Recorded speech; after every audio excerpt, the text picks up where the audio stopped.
most loaded of loaded questions you could ask in this space, right? Because Latinos, like you said, there's immigration's the most important thing to them.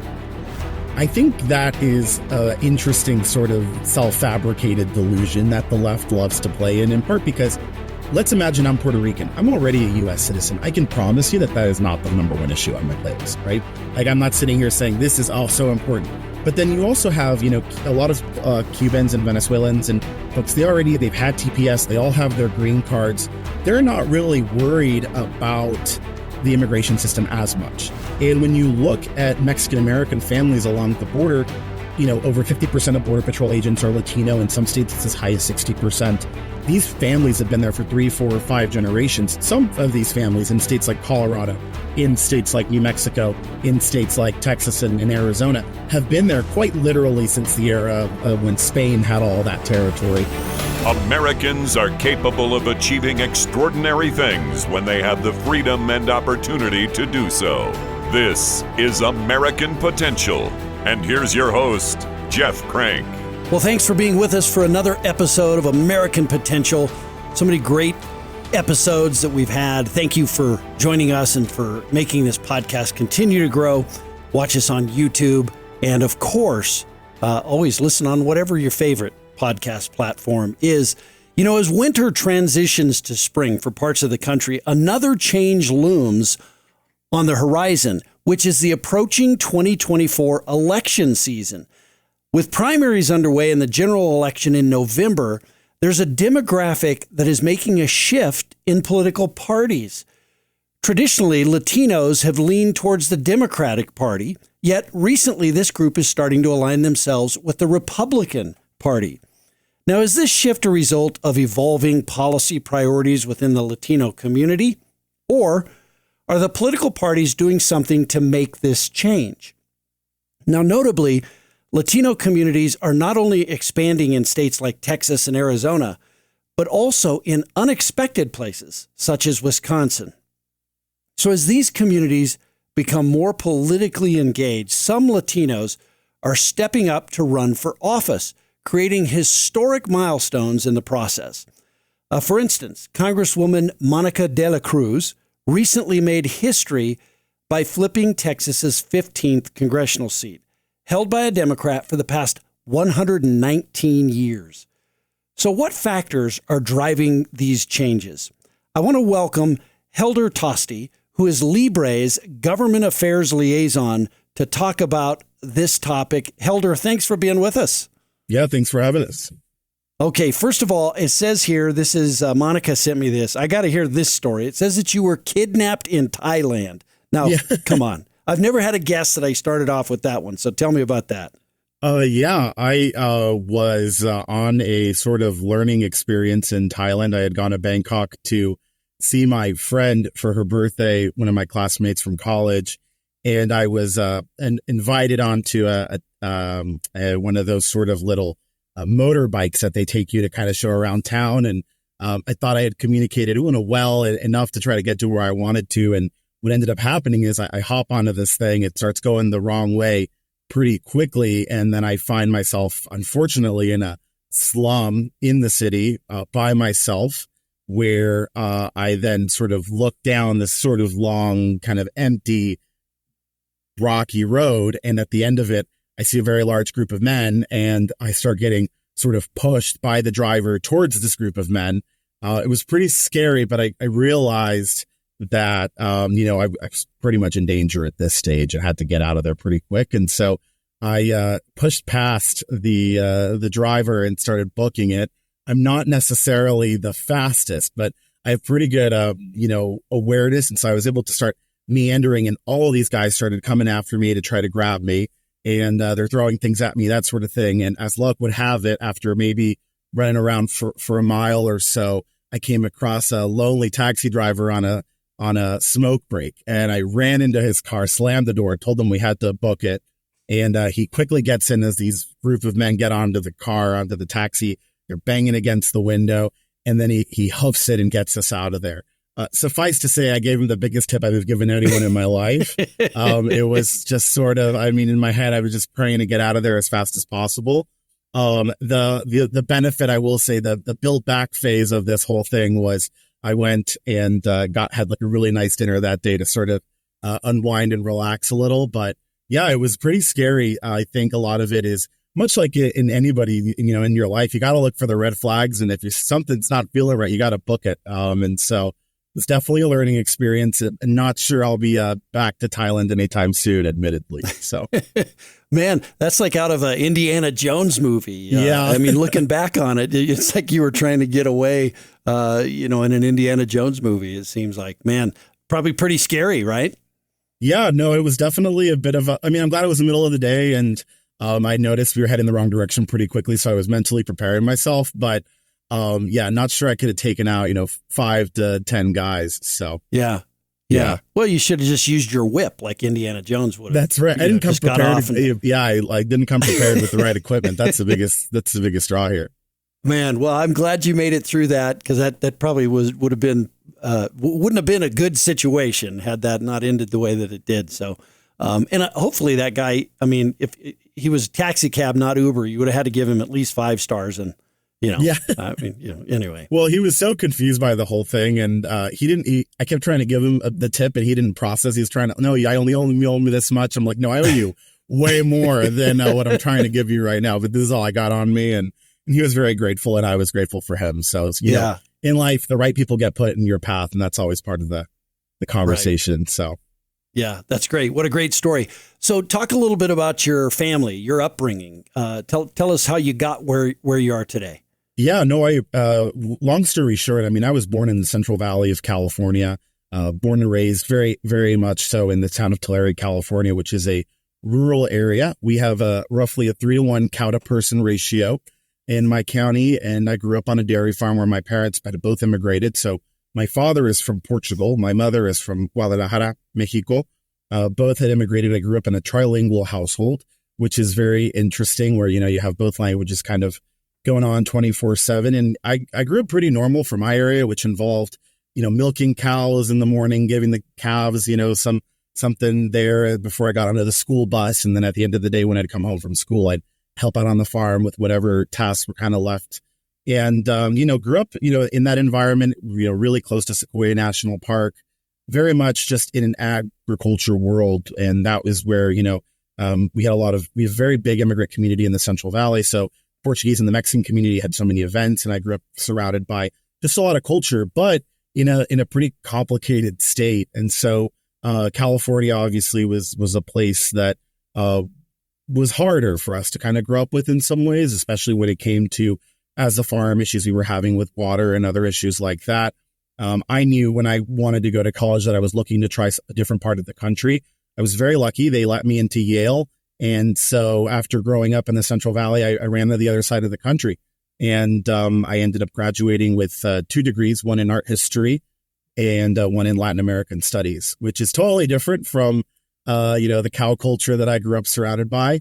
But it was definitely important for me, having grown up in this sort of household where we were always encouraged to really just try to do what we could with what we had in the best way possible to be able to do that. And then I ended up here in DC and been working in different ways in the political sphere. I was on the Capitol Hill for a year and a half, working for 2 really great members of Congress, Congressman Nunes from California, who was my home rep that I got to grow up with in the Central Valley. And then later for Congressman Eric Paulson from Minnesota, who represented the suburbs. And that was a very unique experience, going from a 60% Hispanic to a 95% white district that, they don't really farm in the suburbs of Minneapolis. And so it was just awesome, though, to be able to be in these spaces where you're learning how big our country is and how much there is to learn about every different state and every different constituency. But all of that drove me in the end to want to do more. And so I ended up transitioning to work at the Republican National Committee, where I worked on minority outreach. And then in 2020, I was our national director of Hispanic engagement, where I oversaw field operations to talk to, engage, and activate Hispanic voters for Republicans up and down the ballot. And then last cycle in 2022, I was the field director at the National Republican Senate Committee, where I worked for Senator Scott from Florida and was assisting all the U.S. Senate candidates for the Republican Party to develop and execute their Hispanic voter contact strategy. And in the end, I ran into Libre in a variety of different stages of my life. And when the opportunity arose to be able to work with them, which of course is the most reputable Latino advocacy group in the country, especially on the right side of the aisle, I said, why wouldn't I do this? It's the absolute dream. And so here we are a little bit over a year into this next stage of life and just excited at the work we're doing. Great. Now, I have to say, imagine at Yale, there weren't a ton of people there in the student body who had this kind of similar background that you had coming from Tulare, California. I mean, was it an odd adjustment or a strange adjustment, or were there people there that kind of had the same background that you had? Yeah. So my class year in 2016, out of the roughly 1,500 or so students, only 3 were from the Central Valley of California. And it was a pretty lonely business to begin with. But then when you add the fact that I'm Hispanic and that I grew up in a rural part of the country, and then separately that I was a Republican or a conservative, I was like a Matryoshka doll of really, really isolating and very different background than what I ran with my peers. But one of the things that was really fascinating is, a lot of, 90% of the student body, I would say, was on the liberal side of the aisle. But there were so many people who were moderate, either they're independents or they're conservative, that were really itching to have conversations with like-minded people. And so I lucked out. I was a part of various student groups that allowed me to keep being intellectually challenged in a really constructive and productive way. And I ended up finding, community even in a place that I was very much sort of like the bull in the china shop in a lot of ways, just because I'm a very loud Hispanic person. And then on top of that, in a place where people that think like I do normally don't speak very much. And so it was a pretty unique experience. Yeah. Well, I imagine that it was. So let's talk about this issue of Hispanics and kind of the changing demographics a bit. What are some of the issues that are important in the Hispanic community? And have those issues changed over the years? I mean, there's certainly this demographic shift from Democrat to Republican, but tell us about that. I mean, have the issues really changed in the Hispanic community the last few years? So really, at the end of the day, I would say that the issues have not changed. The way the parties have actually discussed or been addressing the issues, that has.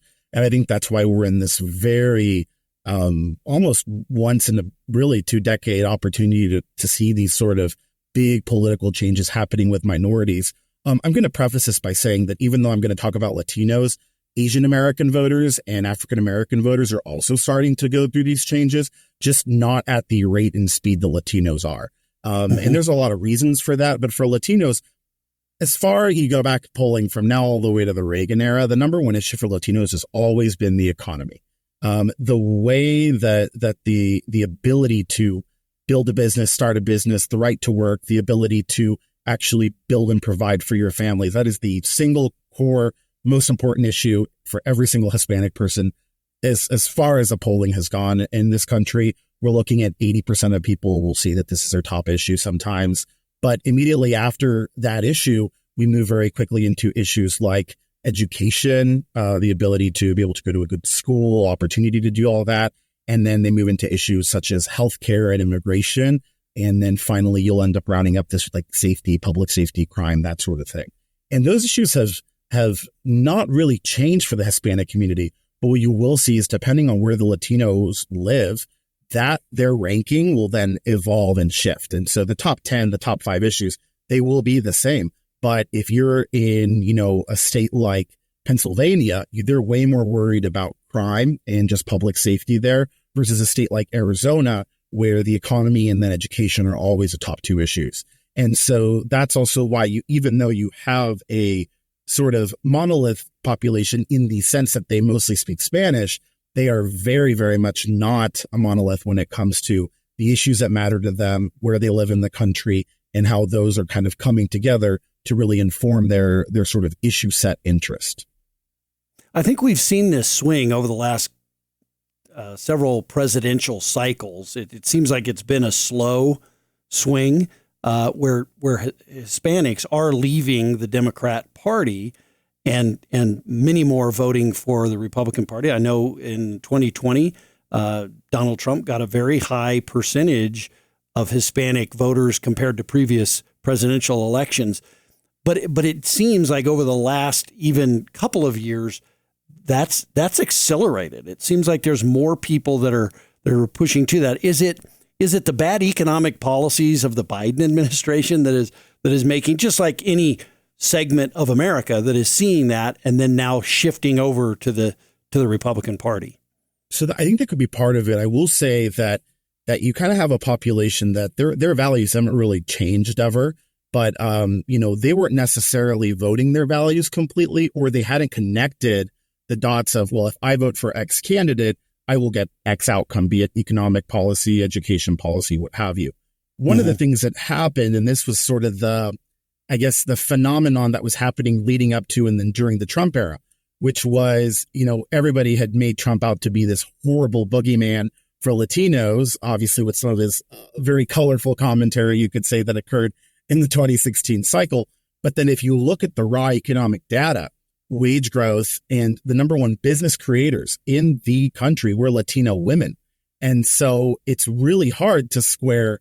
We are doing as a community way better across different sectors as far as income, the ability to work, starting new businesses, outcome performance, buying homes, home ownership rose, and then squaring that with being told that these policies that are being advanced, like the Tax Cuts and Jobs Act and all these other opportunities for school choice, et cetera, are bad for the community. People could tell that the outcomes that they were seeing were absolutely the outcomes they wanted for themselves and their families. And it happened that the messengers were completely different than what they were expecting. And so this 1-2 punch there was really important, because we also had a really big phenomenon that occurred roughly in the later half of the 2010s and now in the early 2020s, which is the rise of like the Latinx, very like social kind of class sort of woke war zone that the Democrats have tried to move us into. They would really die on this whole hill of Latinx. And I mean, the polling around the issue was so insane. 98% of Latinos had never heard of this word, and they were being forced into this box or being told, oh, well, you have to refer to yourself in this way.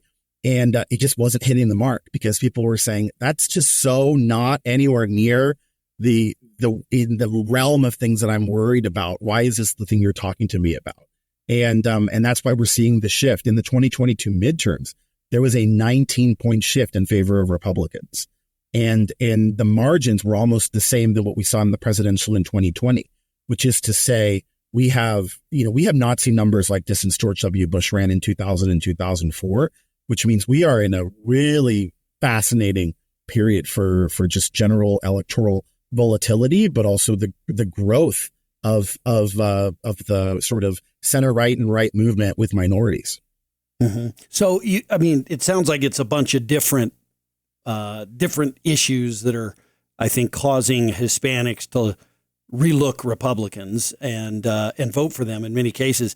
I mean, it sounds like it's the economy. It sounds like maybe a little bit of this woke ideology, as you referred to, the Latinx stuff and other things.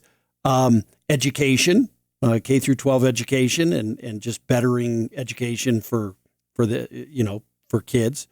Are those kind of the three that you see, or how would you describe each of those as having an important footnote in this?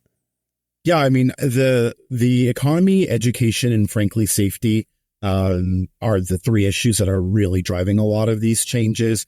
But the sort of nuance, you could say, around each of these is really different, because the Hispanic population, obviously a very big cohort of the traditional base of the Hispanic part of the Republican Party were the Cubans from Miami, right? But then what's happened over the last 2 decades, you've had a huge influx of Venezuelans and individuals from Nicaragua and other countries that have immigrated to this country.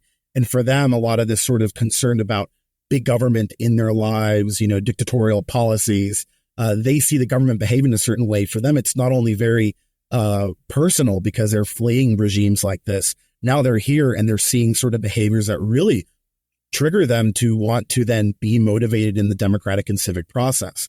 On the other hand, you've had a traditionally very large, but not very civically engaged Mexican American population, Puerto Rican American population, where you kind of had an old guard.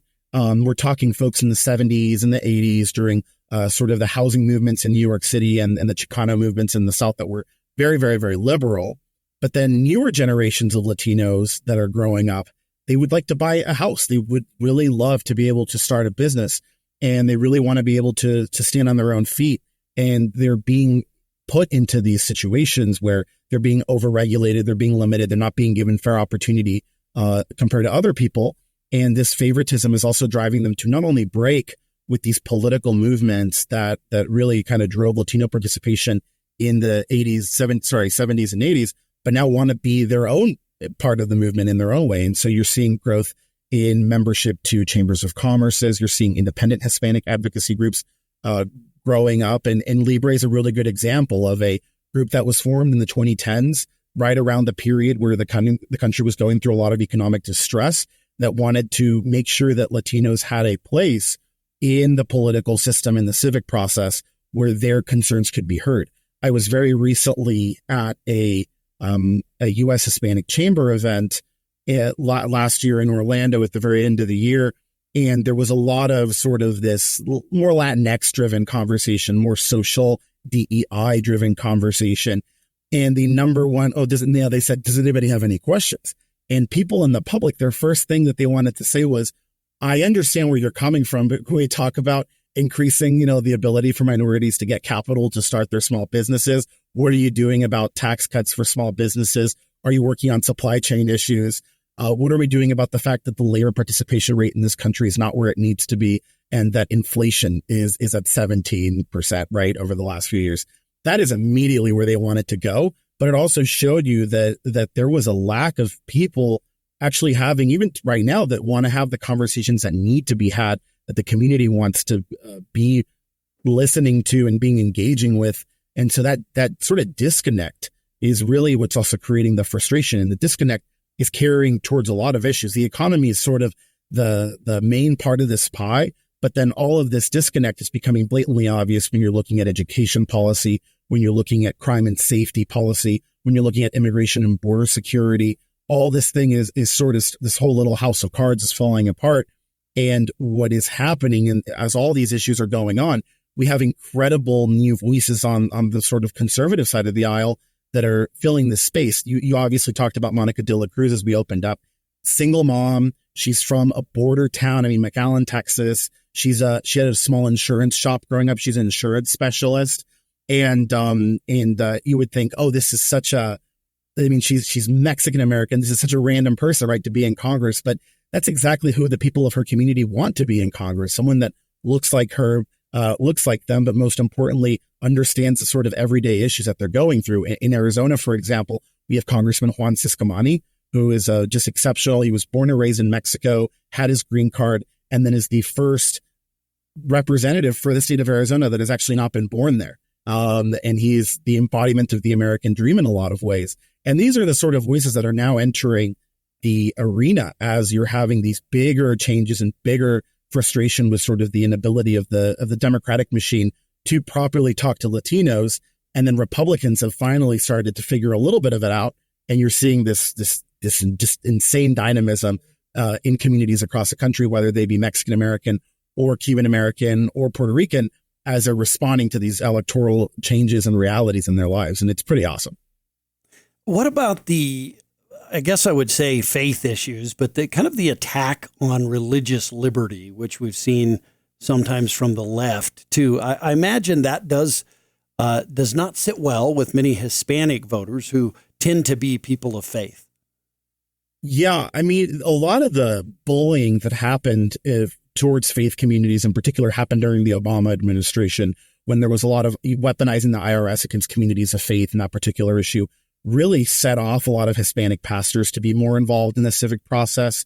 Traditionally, Latinos, when it comes to their religiosity or their ability to practice their faith, they've always treated it as something very, very personal and very private that hasn't always been a part of the way that they see their involvement in the sort of civic side of the equation. So voting your values, for example, if you were to ask Hispanic families, how do you feel about the role of the mother and the father and grandparents and children? These are very cohesive units. Everybody has a role to play. There's a lot of making sure that everybody is able to participate fully in the role of the family is really, really important. But a lot of these people also want to be able to go to church on Sundays, build the community they need to build.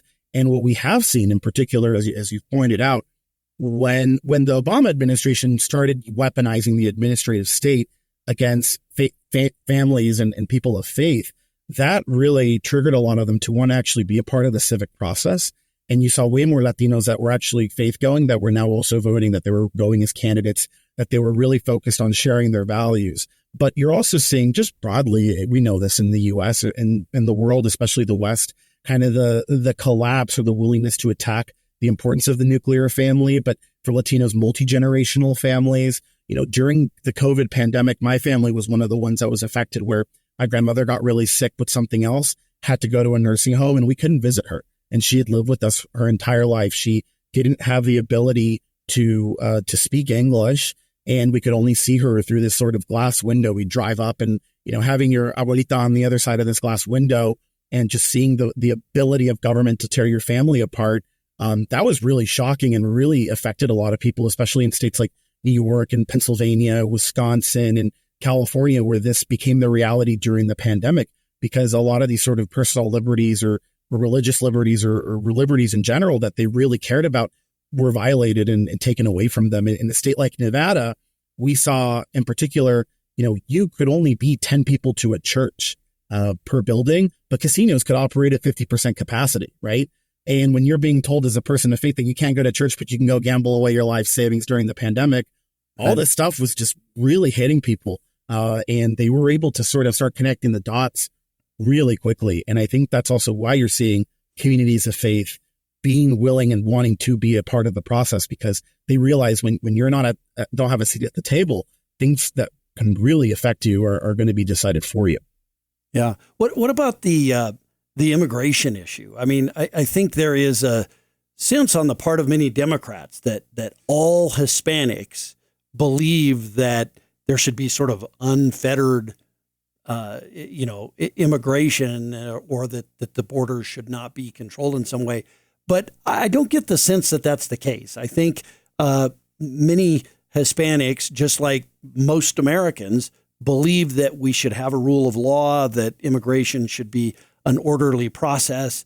And I think they make the connection, too, just like Americans do, and you alluded to this, to the criminal element that sometimes comes with just letting anybody come across. They may not even be Hispanic. There's people from all over the world coming across the unsecure borders of the United States right now. How does that issue connect with Hispanic voters? So you asked the sort of most loaded of loaded questions you could ask in this space, right? Because Latinos, like you said, there's immigration is the most important thing to them. I think that is an interesting sort of self-fabricated delusion that the left loves to play in part because let's imagine I'm Puerto Rican. I'm already a U.S. citizen. I can promise you that is not the number one issue on my playlist, right? Right. Like I'm not sitting here saying this is all so important. But then you also have, a lot of Cubans and Venezuelans and folks, they've had TPS. They all have their green cards.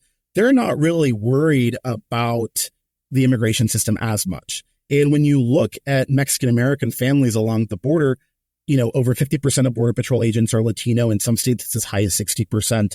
These families have been there for 3, 4, or 5 generations. Some of these families in states like Colorado, in states like New Mexico, in states like Texas and Arizona have been there quite literally since the era of when Spain had all that territory. And for them, they've been there and they've seen it all. Their families have seen it all. On the topic of sort of how important the issue is, different types of immigration are going to affect their lives, right? Especially for the folks along the border. Traditionally, if you go back 50 years, even 20 years, the vast majority of people crossing the border were Hispanic, right? They were part of the Bracero program. They were seasonal farm workers. They cross in the morning. They go back home to Tijuana at night or Juarez or whatever. There was a lot more legal pathways that allowed people to participate in the sort of border economy, which is huge. without necessarily being tied into all these other issues. It wasn't until you essentially had this wide open border dynamic where, to your point, a vast majority of new arrivals, they're not from El Salvador. They're from places like Russia. They're from Africa. They're from the Middle East. They don't speak Spanish. They're not Christian either. There's no sharedness. But then they're also all being forced into public schools, either like in New York, where they're being turned into holding facilities for these migrants, or in situations along the border, they're being forced to, in Yuma, Arizona, class sizes have doubled because you have people being forced to all of a sudden go to school with all these kids that are being held in these facilities down in the border. And that's putting a lot of strain on these communities that, to begin with, don't necessarily have a huge amount of resources. Border communities have always lived in this periphery from sort of the core. But then on top of that, they're very, very, very communal driven. They want to support their neighbors. It's the good neighbor policy is really the way down there, and they're being completely overwhelmed. And when you have no one wanting to talk about that or say that there's not an issue, Secretary Mayorkas last year at a NALEO, which is a National Association of Latino Elected Official event, was asked, we have found out because of investigative journalism that you have misplaced something like 60,000 immigrant children. Where are they? And he said, oh, they're not misplaced. We know where they're at. We just, we don't always talk to them. And the room just groaned. It was the most painful reaction I've seen to this answer in a while, because you have someone who's Hispanic leading, on the border issue, well, trying to lead, or whatever you want to call it. Yeah. People understand that there are missing kids, that there's no control, that like Border Patrol families are completely overwhelmed. And you have someone that's saying everything's all right. I don't understand what you're worried about. And that's horrifying. And then on top of that, you have people who would like to do things the right way, and they're being told there is going to be a 15 to 20 to 25 year wait period. When we're having asylum seekers who actually have a case, their cases are being blended in with all these people that are getting told by Democrat organizations to claim asylum because it lets them come into the country and then have an appointment 3 years from now that they're never going to go to. And then you have states handing out work permits. You also have people that have been building businesses and working their whole lives, and now they're all being undercut by this sort of massive, giving out of work visas and work programs to the people who just arrived. And now you also have people losing their jobs and their livelihoods over all these pressures. And it's an important issue, but the way it affects you is different. If I'm a Border Patrol family, I'm worried about, is my husband or wife, are they, or my family, are they safe? In Yuma, Arizona, you can ask people, their kids can't play outside anymore because there's people that'll loiter and they'll camp up in the streets. They'll try to break into homes they think are empty. In cities like New York City and Chicago, we have really big squatter crises where people leave for a few hours, come home, and they find a family there. And now they have to move out to where they're not as safe. And all that's tied together. And it doesn't really matter. People think the border issue sometimes is super isolated and it exists just in border states. The migrant pressures that are happening in places like Boston, New York, Chicago, Milwaukee, those pressures are so huge. You're displacing, 40, 50, 2, 3, 4 generation Hispanic families from where they built their own communities. And it's all been coming to a head, of course, this year. During the Biden administration, we've had more than 7 million people cross the border. That's an insane number. And it's like very hard to explain to people, but it's more than the population of 30 U.S. states. Yeah. And that's not nothing. Yeah, no, it's certainly a crisis, and it's good to know and kind of break that down that all Americans feel that. I mean, again, I think that perhaps some in the Democrat Party would like you to believe that, this is kind of a racial issue and it breaks down. It doesn't. It seems like every American, no matter, what race they are, really is not happy with the crisis that's going on, the Biden imposed crisis at the border. So let me ask you this. What does it look like for this year's election? I mean, you talked about all of this change that we've seen. What do you think it looks like for this year's election as far as the Hispanic vote? So that's honestly the most exciting question, I think, because nobody really necessarily knows for a variety of reasons. Right now, though, the U.S. population of voters is roughly 36 million right now. Of those, roughly, 15 to 18% of the national electorate is Hispanic. But because of the way they're dispersed, they're going to be a community that is going to be, frankly, a kingmaker and is going to elect the next U.S. president, whoever that may be, and will determine who has control of Congress, who becomes governor. They're going to be that population. There's a lot of indicators we've seen that show that Latinos are, to put it very, very, clearly, they are very, very, very unhappy with what they're experiencing. We have polls right now. We're talking, Biden won 20% of the Hispanic population. There's polling coming out that's showing him losing the Hispanic vote by 5 points or coming out even. That's roughly a 20% erosion, 15% erosion. A lot of people would say, well, okay, they're a small group, it doesn't matter. In a state like Wisconsin, where you have 125,000 Latinos and the president, Biden won by 20,000 votes, that is a margin. In a state like Georgia, where you also have already a state that's 10% Hispanic almost, and you're looking at a population where, obviously President Trump lost by 15,000 votes, something around like that, that's a margin. In a state like Nevada, that's 30% Hispanic, Arizona, that's 40% Hispanic almost, those are king-making margins. And even in a state like Pennsylvania, there's already 1 million Latinos there. In North Carolina, there's 1 million. These are not insignificant numbers. The real question is, will they show up? I can, my mom and I, we talk about this all the time. She grew up in Mexico. She was involved in canvassing and campaigning.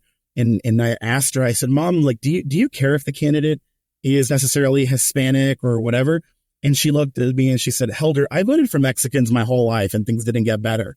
She's like, I'm not on the market for who looks like me. I'm on the market for who has the right ideas and the right message. And, and so many Latinos feel that way. Latin America is full of democracies. Now we're all here. Do our candidates speak to us about the things we care about?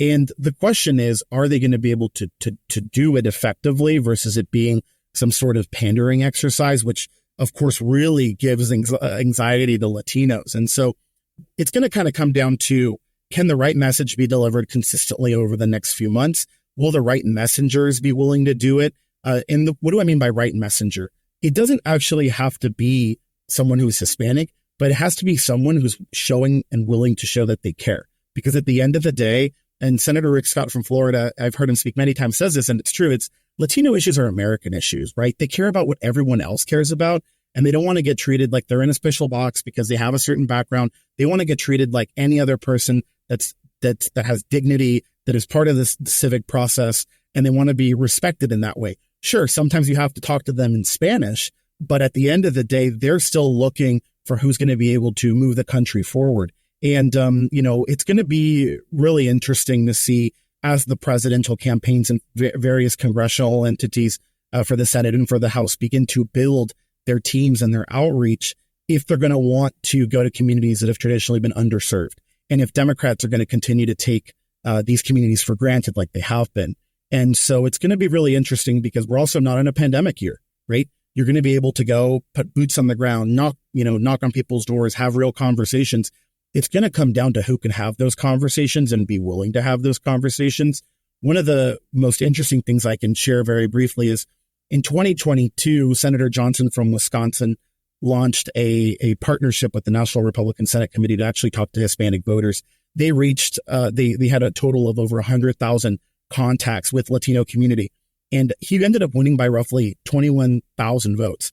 Of those, 6,000 of those came exclusively brand new votes that he had never gotten before from the 50% majority Hispanic communities that exist in southern Milwaukee and sort of the Kenosha-Racine area.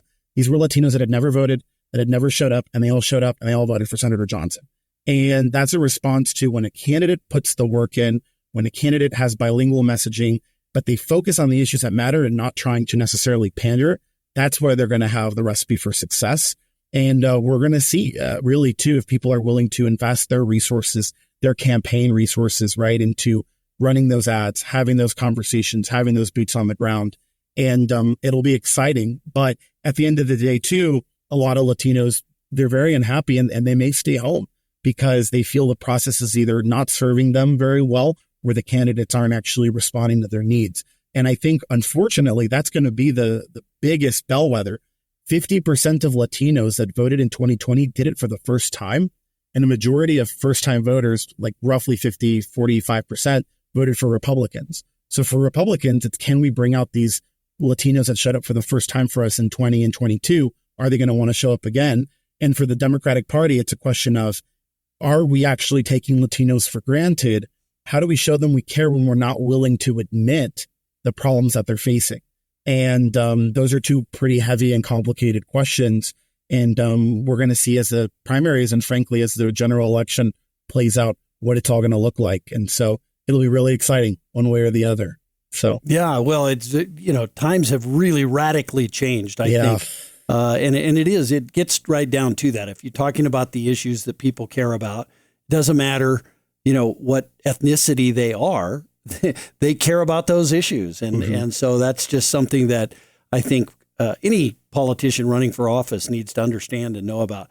Helder, thanks for all your insight on this. I greatly appreciate it. Great episode, kind of talking about the dynamics here. And, we certainly want to have you come back after the election for sure, and probably even before then, but after the election to kind of talk about this and see what the impact actually was looking back. So we appreciate you taking the time and joining us. Yeah, thank you so much. It'll be a really exciting few months, and I think we're all going to be learning together kind of as this sort of big political moment comes together.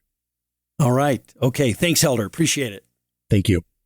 All right. Well, listen, this is the dynamic shift that Americans are seeing in Hispanic votes. And I think you're seeing it in many minority votes, blocks of votes. I think you're seeing that in Americans, no matter what ethnicity they are. As I said, they care about the economy. They care about their own lives. They care about educational freedom. And we're seeing that play out. And so politicians need to recognize that, understand it, and do everything they can to make sure that they're addressing these needs. And if they're talking about the same issues that these voters care about, they're going to get their votes. And that's what our republic is all about, is representing those people and their politicians that are running for office, talking about the issues that they care about. So it's very important that we do it. Really looking forward to seeing how all of this transpires over the next many months and this election. Thanks for watching us and for listening with us. We appreciate you doing that. Remember, freedom and opportunity, they're easily taken for granted. Don't take them for granted. Get out there, defend liberty, defend freedom, defend opportunity. Do all of that. Thanks for joining us. Thank you for listening to American Potential. You may listen to more stories from Americans working every day to expand freedom and opportunity in their communities by visiting AmericanPotential.com.